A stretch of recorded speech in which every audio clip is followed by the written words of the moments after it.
Lucas 8, nós vamos ler a partir do versículo 1.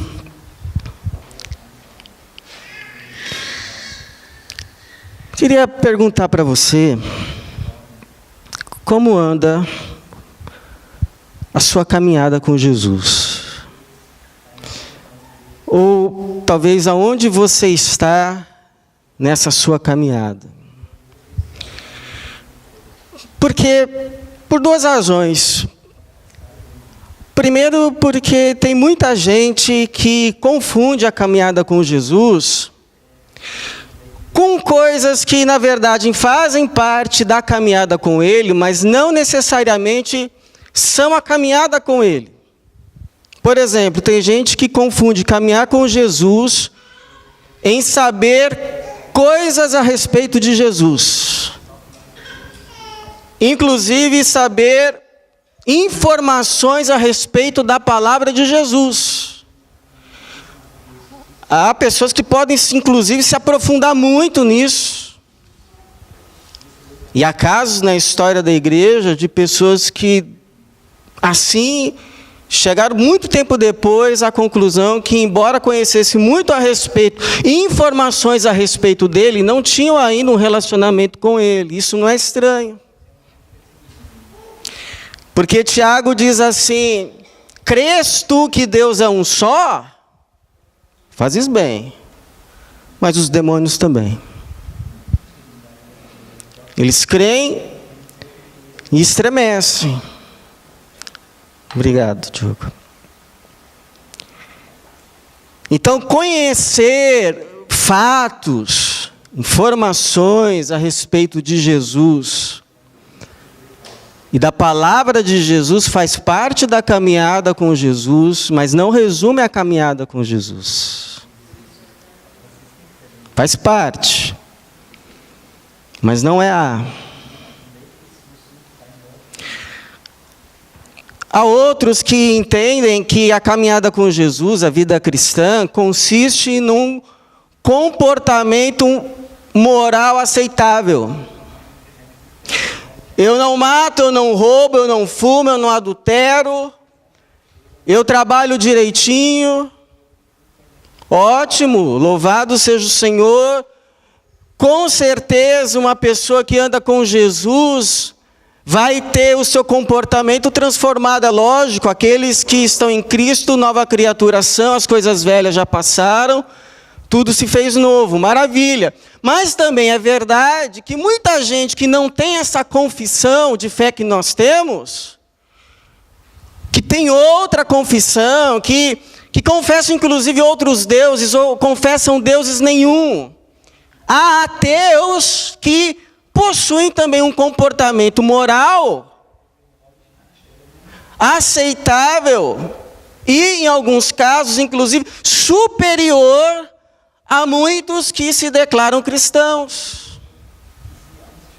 Então, um comportamento moral aceitável faz parte da caminhada com Jesus? Sim. Mas resume a caminhada com Jesus? Não.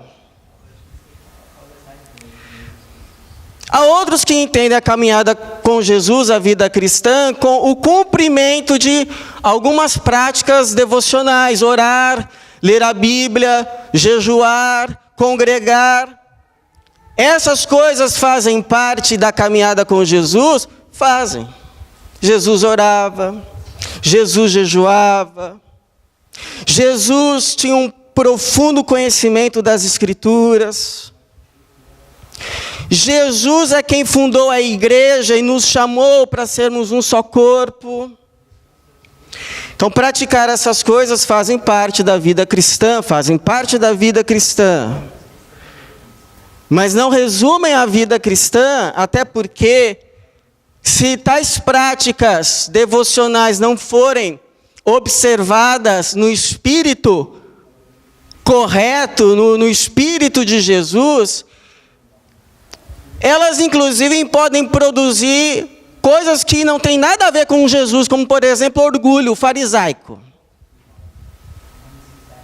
Por exemplo, irmão, quantas vezes você já leu a Bíblia Eu sempre enrosco em Levítico, estou tentando até hoje. Eu já li 3.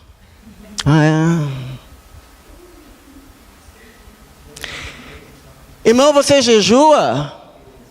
Devia jejuar, hein? Ia fazer bem para a sua alma e para outras coisas também. Seria bom. Você ora? Quanto tempo você ora? Quantas vezes você ora? Então isso pode ir produzindo um orgulho que não tem nada a ver com a pessoa de Jesus.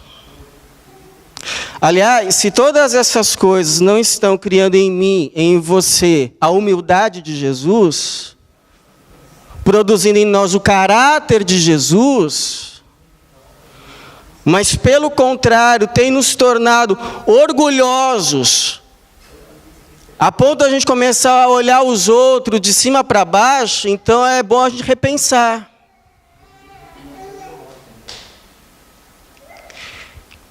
E segundo, irmãos, porque eu já vi muita gente começar a andar com Jesus e depois parar de andar com Jesus, e eu não sei qual é o sentimento maior, se é a alegria de ver alguém que não estava caminhando começar a caminhar, ou se é a tristeza de ver alguém que estava caminhando, ou supostamente caminhando, e de repente parar de caminhar.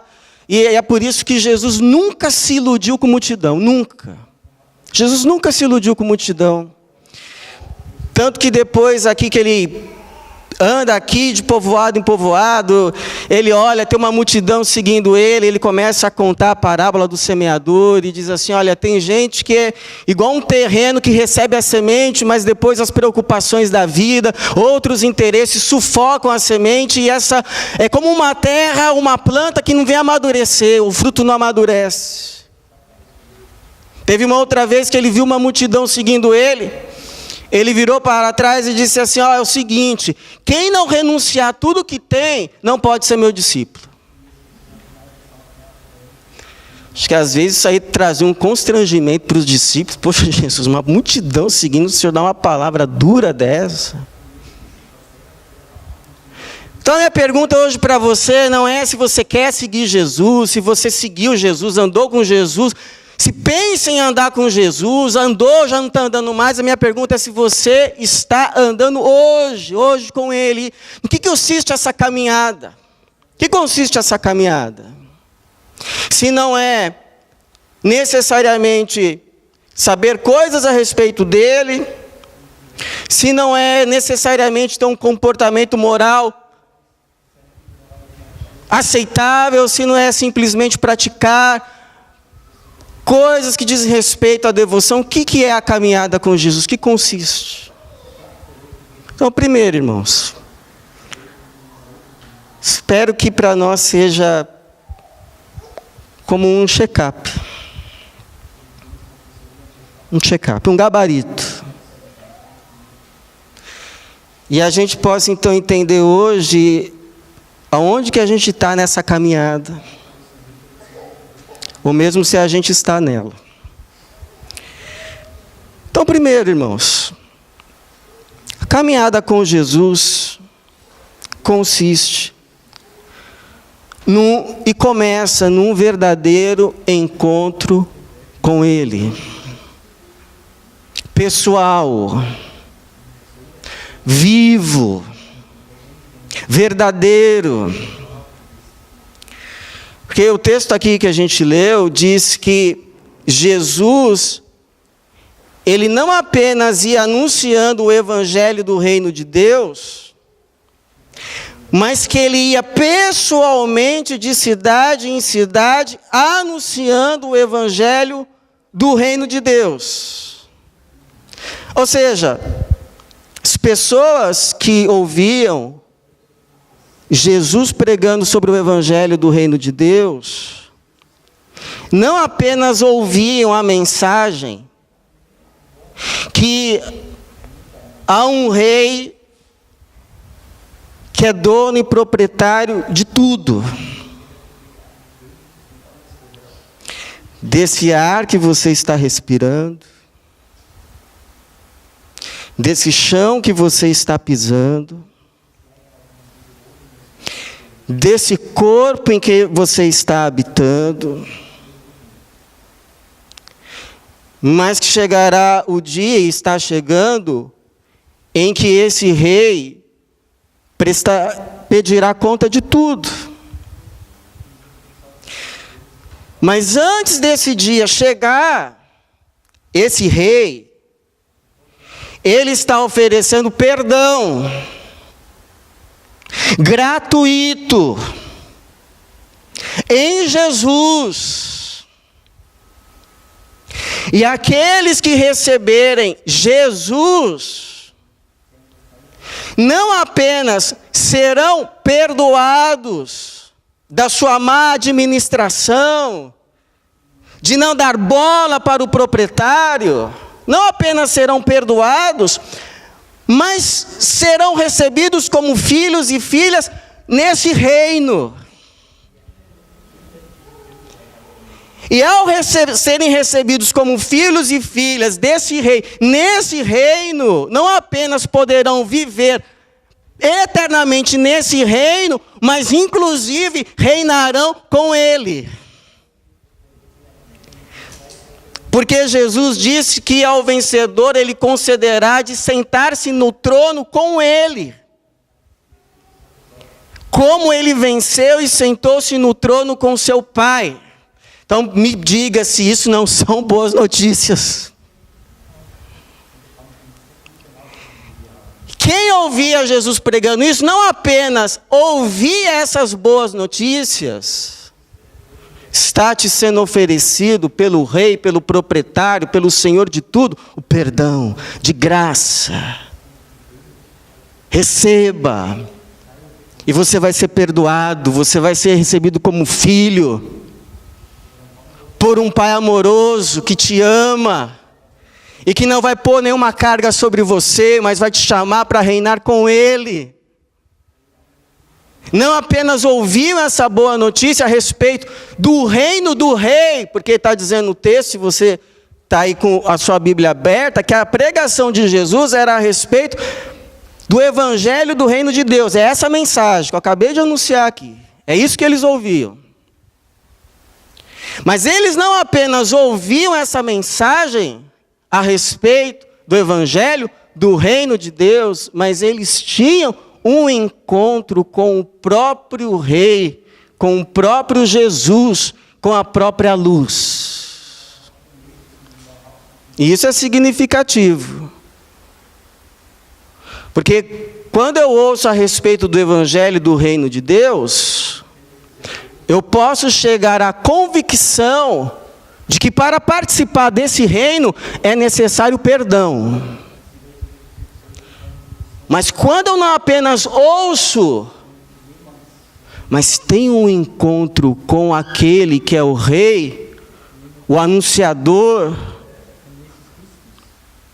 desse reino que é Jesus, a luz, então eu não chego apenas à convicção que para se entrar nesse reino é necessário perdão, mas eu chego à possibilidade de conversão. Eu preciso de perdão. Eu preciso de ser perdoado. E a não ser que Ele me perdoe, eu estou perdido. Eu estou simplesmente perdido. A única forma de eu participar desse reino, que hora vai chegar, eu querendo ou não, vai chegar, e não terá fim, a única forma de eu estar nesse reino é se Ele me perdoar. É a única forma. É a única maneira. Porque, deixa de ser sincero, eu e você, a gente só pode estar em 3 lugares. A gente pode estar ainda em trevas. Trevas. E como já disse alguém, nas trevas, Todos os gatos são pardos. Desculpe, Stefan. Quer dizer assim, todo mundo é igual. Todo mundo é igual. Então eu olho assim para mim, eu estou em trevas. Eu falo assim, não sou tão ruim assim. Eu não mato, eu não roubo. Eu não adultero, eu trabalho direito. Aliás, eu até me acho até melhorzinho que muita gente. Sou até melhorzinho. Porque aquele fulano lá que saiu do jornal ontem, eu sou melhor, isso eu tenho certeza. É por isso que a gente se delicia em ouvir sobre desgraça dos outros, porque dá a impressão assim que a gente é melhor. Que a gente está em uma outra condição. Então, quando a gente está em trevas, a gente não se toca. Não se toca. Só que aí é uma possibilidade de dar um passo para a luz. Ou a luz dá um passo em nossa direção, e aí as coisas se iluminam, e a gente começa a enxergar um pouquinho melhor como as coisas de fato são, inclusive a nossa realidade. E aí, se a gente tem a coragem de olhar para o coração, a gente enxerga quantas trevas tem lá. Quanta inveja. Quanta inveja. Quanta ambição egoísta. A gente, se analisar bem, só vive para a gente mesmo. Faz uma análise aí dos seus sonhos. Quantos dizem respeito a você? Quantos dizem respeito a outro alguém que não seja a sua família?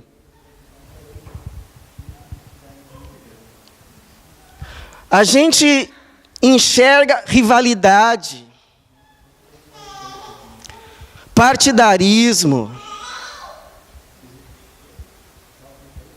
preconceitos, inimizades, maldades. E aí, quando a gente vê tudo isso, a gente cai de joelhos diante da luz, que é Jesus, e diz como Pedro: Senhor, afasta de mim que sou pecador. Se você está aqui, você está melhor do que se estivesse aqui, porque quem está aqui não enxerga nada disso. Se você está aqui, chegou nesse nível de conseguir enxergar, e chegou a essa oração, então é a hora que Jesus chega e não pisa no pavio que fumega, mas assopra, levanta, recebe como filho, perdoa, lava com o seu sangue, unge com o seu Espírito Santo, sela como propriedade sua, e diz: não temas, a partir de hoje você vai ser pescador de homens. E aí você passa então a andar na luz. Agora, saiba de uma coisa, em nome de Jesus: ninguém já nasce na luz. Ninguém. Por isso que o João vai dizer assim: se andarmos na luz, como Ele está na luz, temos paz uns com os outros. E o sangue de Jesus nos purifica de todo o pecado. Ninguém vai participar do reino da luz se não receber o perdão dos seus pecados. A vida cristã começa aqui, a caminhada começa aqui. Fora disso é só blá blá blá, é só religião, é só clube religioso de domingo, só isso. Só isso. Começa aqui. Segundo, a caminhada com Jesus se expressa numa caminhada em que Ele anda na frente, não eu. Não eu. Não é uma caminhada em que eu convido Ele para caminhar comigo. Jesus, anda comigo, Jesus, por favor. Não, não é isso. O texto está dizendo aqui que não era que Jesus acompanhava os 12, mas os 12 o acompanhavam. Versículo de número 1. Então não é assim, o Pedro com um sonho maravilhoso, Jesus vem andar comigo. Tá bom, eu vou, Pedro. Aí o João em outro caminho, com outro sonho, com outro plano. Jesus vem andar comigo. Não, espera só um pouquinho, João, já vou aí que o Pedro chamou primeiro. Aí o Tiago com um terceiro sonho. Poxa, Jesus, está demorando, hein? Eu aceitei o Senhor no mesmo dia que o Pedro. Por que está demorando tanto para me atender? Não, para, irmão. Se você está achando que andar com Jesus é isso, você, parou. Parou. Não, não é um monte de caminho, é um só. É um só. Em que Ele vai na frente, quem quiser que o siga. Por quê? Porque a gente pode desejar muitos caminhos de vida que necessariamente não são nem ruins, mas Jesus sabe qual é o caminho da vida. Pedro, desculpa aí, sabe por que eu não vou com você? Porque esse caminho não vai dar em nada. Sabe por que eu não vou nesse caminho com você, Tiago? Porque esse caminho aí, no seu coração, está maravilhoso, mas isso aí vai dar em morte.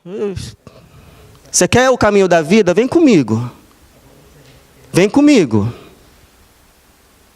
E é por isso que esse pessoal que entendeu isso, deixou barco, deixou rede, deixou coletoria de impostos, começou a andar com Ele. O caminho da vida. Pastor, mas o que eu faço então com os meus planos, com os meus sonhos? Sabe o que você faz com plano, sonho? Põe na mão dele. Diga assim, Jesus, olha, vou ser bem sincero com o Senhor. Bem sincero. Ainda quero isso outro, quero aquilo lá. Se der para encaixar na caminhada, se der para fazer parte, ótimo, maravilha.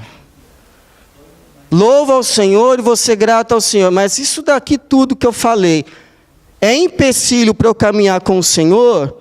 Não é necessariamente pecado, mas é aquilo que o autor de Hebreus fala lá no capítulo 12. É coisa que atrapalha. Então, Senhor, que não fique nada entre eu e o Senhor. A minha escolha, a minha decisão é pelo Senhor. Não tenho bem maior na terra do que o Senhor. Que nada fique entre mim e o Senhor. Porque só Tu tens as palavras de vida eterna. É o Senhor, eu me agarro ao Senhor. E ando com o Senhor. Faz igual o Tomás de Kempis, que orou assim: Senhor, queira que a minha vontade permanecesse justa e firme em Ti, faze comigo o que achares melhor. Porque o que tendes para mim, só pode ser bom. Seja o que for, que Jesus tem no caminho dele para você, só pode ser bom. Só pode ser bom. Só pode ser bom. Porque Ele não faz outra coisa por você, para você, apesar de mim e de você, que não seja bom. Nada. Absolutamente nada. Então pode confiar, pode se jogar nos braços dele e falar: Senhor, vá à frente que eu vou seguindo. Que eu não me perca por mais nenhum caminho, que as ilusões do meu coração não me desviem nunca mais do Senhor, porque eu sei que isso é só sofrimento, é só ilusão, é só correr atrás do vento, é só perda de tempo. Me perdoa. Mas eu estou andando, onde que o senhor está indo? Para a direita que eu vou. E por quê? Porque o mundo diz para você, e diz para mim, que o vencer na vida é um lugar que se chega, e você acredita, eu também. E aí daqui a pouco a gente está brigando um com o outro para ver quem vai chegar primeiro, porque não tem lugar para todo mundo. Não tem. Não tem lugar para todo mundo. E a gente fica se acotovelando. A gente começa a se ver não mais como irmão, mas como rivais. Essa é a lógica do mundo. Essa é a lógica. Essa é a lógica. Mas o Evangelho diz que o vencer na vida não é um lugar que se chega, mas é com quem se chega. Com quem se chega. Lembro de uma enfermeira, membro da igreja, que um dia disse assim, testemunhou que ela viu muita gente partir. Trabalhava com pacientes terminais, viu muita gente partir, alguns indo em desespero. Indo embora em desespero, vendo coisas. E tinha lá gente de todo tipo, viu? Todo tipo. E outras que partiam na mais serena paz.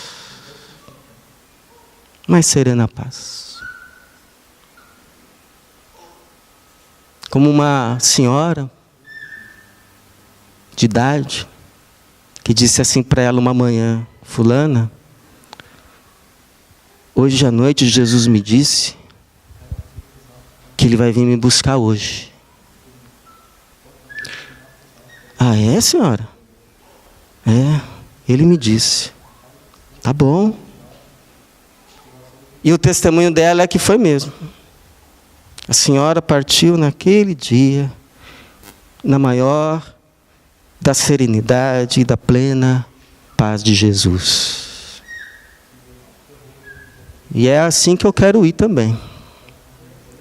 Com Jesus. Com Jesus. Em Jesus.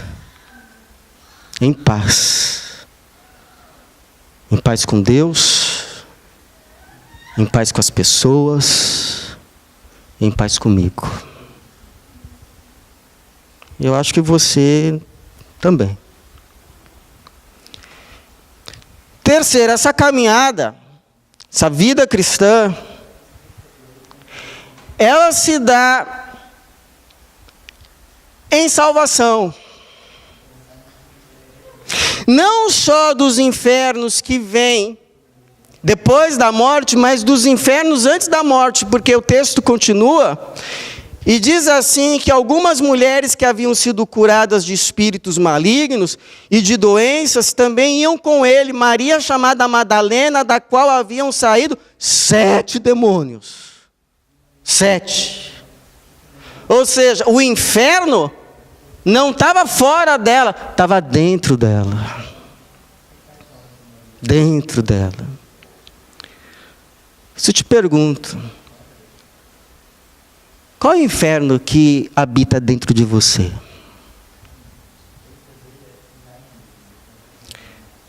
É o inferno da culpa? Em Jesus está o teu perdão. É o inferno da pouca valia? Jesus tem um lugar de honra para você no reino dele. É o inferno de um pecado que te escraviza e te destrói. Jesus tem um poder que te liberta. Já contei aqui a história, né? A gente dava estudos bíblicos, e aí fomos dar estudo bíblico para uma senhora, e aí a senhora, a gente abria assim a Bíblia, nos textos mais simples. Deus amou o mundo de tal maneira que deu o seu Filho, para que aquele que nele crê não pereça, mas tenha a vida eterna. Senhora, quem amou o mundo? Não sei. que é necessário fazer para ter a vida eterna? Como é mesmo? E aí oramos depois por ela, ela entregou a vida a Jesus e fomos embora. Aí voltamos depois, uma semana. Eu confesso a você, que quando ela veio atender, eu não reconheci. Eu pensei que era outra pessoa, irmã, não sei, mas era ela. E aí começamos o estudo. Quem amou o mundo? Deus. O que é necessário fazer para ter a vida eterna? Crer. Quem é o caminho, a verdade e a vida? Jesus. E aí fomos orar, ela disse assim, posso dar um testemunho? Pode. Olha, domingo passado, quando a gente foi orar, na hora que a gente estava orando, parecia que estava saindo uma revoada de pássaros de dentro de mim. Uma revoada de pássaros. O inferno que estava dentro dela saiu. Por isso que Paulo diz, não me envergonho do Evangelho. Não me envergonho do Evangelho. Porque é o poder de Deus para a salvação de todo aquele que crê. Seja qual for o inferno, a salvação só tem um nome, o nome é Jesus. Terceiro é um caminho que envolve um relacionamento de graça e gratidão, porque não é um caminho assim que você passa a andar com Jesus e começa a se perguntar, tá Jesus, mas quais são as regras do jogo? O que eu tenho que fazer para ser o discípulo do mês? O que eu tenho que dar para então receber? Qual a matéria que eu tenho que estudar para passar na prova? O que eu tenho que fazer para o Senhor olhar para mim com favor? O que eu tenho que dar qual é a troca? Qual é a moeda no reino de Deus? Não é essa lógica. Não é. A caminhada com o Senhor é no espírito do o que darei ao Senhor pelos benefícios que me tem feito. O que darei ao Senhor pelos benefícios que tem me feito? Porque o texto termina dizendo que por mais diferentes que eram as histórias dessas mulheres que andavam com Jesus, não só os 12, mas diz assim, terminando, e muitas outras que o serviam a Jesus e os discípulos com os seus bens. E serviam com os seus bens para o quê? Para ganhar? Não, porque já tinham ganho. Já tinham recebido dele. E de graça recebido o quê? Salvação. Cura. Porque diz aqui que elas haviam sido curadas de espíritos malignos e de doenças. E aí então quando se viam curadas daquilo que ninguém podia curar, se viam libertas daquelas coisas que ninguém podia libertar, e então um homem chamado Jesus vem e as cura, não faz pergunta, não cobra, não lança em rosto o pecado, não diz assim, por onde você andou para ficar nessa situação? Não pede relatório, eu vou te curar aqui, mas daqui a um mês você tem que prestar conta para mim. O que você fez com essa bênção? Não tem nada disso. Tem nada disso. Não tem humilhação, tem perdão, tem graça, tem libertação e tem libertação. Que o reino de Deus chegou. A graça chegou, o perdão chegou, a salvação chegou. E aí quando elas se veem curadas, se veem libertas, elas caem em si e dizem, como alguém pode ser tão bom para mim? Como alguém pode me tratar com tanta bondade, com tanto amor? Eu não merecia isso. E aí então vem a pergunta, o que darei ao Senhor pelos benefícios que me tem feito? Não é questão de troca. É questão de graça e gratidão. Porque depois que Jesus se ofereceu ali na cruz, a dívida foi paga. A gente não deve mais para Deus porque Jesus pagou. Tetelestai. Está consumado. E Deus, como sempre, não deve nada para a gente. Nada. Nada. Ele não deve. Tudo, absolutamente tudo que Deus faz por você é por graça. Graça. Portanto, tudo que eu e você viermos fazer para Ele é por gratidão. Gratidão. Igual a Maria, a irmã do Lázaro, que quando Jesus já estava chegando perto de Jerusalém, pousou na casa dela, e ela pega um perfume, um frasco de perfume, cujo valor era de 1 ano de trabalho. 1 ano de trabalho despejado de uma vez. O Judas ficou doido da vida. Doidíssimo. Começou a fazer as contas. Não. Mas o que estava no coração da Maria?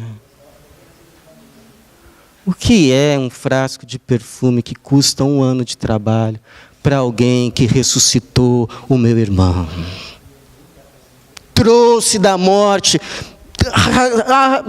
libertou, tirou do Hades o meu irmão. O que é? E com a gente não é diferente. A gente não recebeu pouco. O problema é que nem sempre a gente tem consciência. A gente foca o olhar na parte vazia do copo e não percebe o quanto já está cheio. O quanto que já está cheio. O quanto já está cheio. Por isso que a gente tem que sempre lembrar do Salmo 103, 2. Bendiga, ó minha alma, ao Senhor, e não te esqueças de nenhum de seus benefícios. Agora, sabe o que me dói no coração? É que essa caminhada, em quinto, exige perseverança e nem todos perseveram. Por exemplo, o texto diz: os 12 o acompanhavam. Mas vai lá, se você puder, rapidinho, para o capítulo 24. Capítulo 24. Versículo 33. Diz assim: e na mesma hora levantaram-se e voltaram para Jerusalém, e encontraram reunidos os 11. Não eram 12? Mas terminaram a caminhada 11. Por quê? Porque um foi deixado para trás? Não. É porque um fazia conta demais, sabe? Um fazia conta demais. Olha, posso te falar uma coisa? O Judas provavelmente foi o primeiro que sacou de verdade qual era a de Jesus. Porque na cabeça dos discípulos, se você for estudar o Evangelho de Lucas, o Evangelho de Lucas é uma caminhada. Jesus começa o seu ministério na Galileia, pregando em cidade, e vai caminhando para Jerusalém. E ele não está pregando o reino. Na cabeça dos discípulos está o seguinte: ele vai para Jerusalém assumir o trono. O Judas teve uma hora que ele sacou. Ele não está indo assumir trono nenhum. Ele está indo para a cruz e a gente está indo para o buraco junto com ele. Eu não vou sair dessa sem levar nada, não. Não vou. Já perdi 3 anos da minha vida. Quando ele me chamou, eu fiz as contas e falei, vale a pena. Ele vai ser rei, eu sou um dos 12 ministros, beleza. Mas, não. Pelo menos um terreninho eu vou levar dessa história. E aí foi. Deixou a caminhada, ganhou 35 moedas de prata e perdeu a alma. Nem todo mundo que está andando com Jesus está de fato andando com Jesus. Os pés estão, mas o coração não. O coração é o primeiro que se desvia. Os pés só vão atrás depois. Então, se você me perguntar, pastor, peraí então, vamos conversar. O que eu posso perder se eu decidir andar nessa vida com Jesus? Muita coisa. Aliás, dependendo do seu chamado, dependendo do contexto em que você vai segui-lo, você pode perder tudo. Tudo. Tudo mesmo. Tudo. Mas deixa eu te dizer algo. Nada do que você venha a ganhar sem Jesus, em outro caminho, será no fim maior do que você há de perder. E nada, absolutamente nada, nada que você venha a perder por andar com Jesus, no fim, será maior do que você há de ganhar. No caminho de Jesus, a gente pode perder as coisas menores, mas ganha as maiores. Você pode, como eu já, perder muitas oportunidades na vida, porque você olha e diz assim, esse atalho não está no caminho de Jesus. Mas você ganha paz. Você pode perder o mundo, mas você ganha algo que é maior do que o mundo, a tua alma. Você pode, inclusive, perder o que é chamado de uma vida, entre aspas, bem-sucedida nessa terra. Mas você ganha a verdadeira vida. A escolha é minha e sua. Qual o caminho que você quer andar? Por isso que Jesus disse, aquele que quiser ganhar a sua vida, perda-la-á. Mas aquele que perder a sua vida por amor a mim, este a ganhará. Você sabe que hoje é dia de ceia. E a ceia, você sabe, tem uma relação com o batismo, na nossa caminhada com Jesus. Porque naquele dia que você desceu as águas, você declarou, confessou, diante de Deus, dos homens, dos anjos, dos principados, eu decido a partir de hoje andar com Jesus. O velho homem ficou lá enterrado, e agora nasceu um novo, que anda com Jesus em novidade de vida. Quando você participa da ceia, você está declarando diante de Deus, dos anjos, das potestades, dos homens. Eu que lá nas águas decidi andar com Jesus, decido hoje continuar andando com Ele. Até o último dia, em que serei recebido por Ele, e sentarei na mesa com Ele, e cearei com Ele, até o dia final.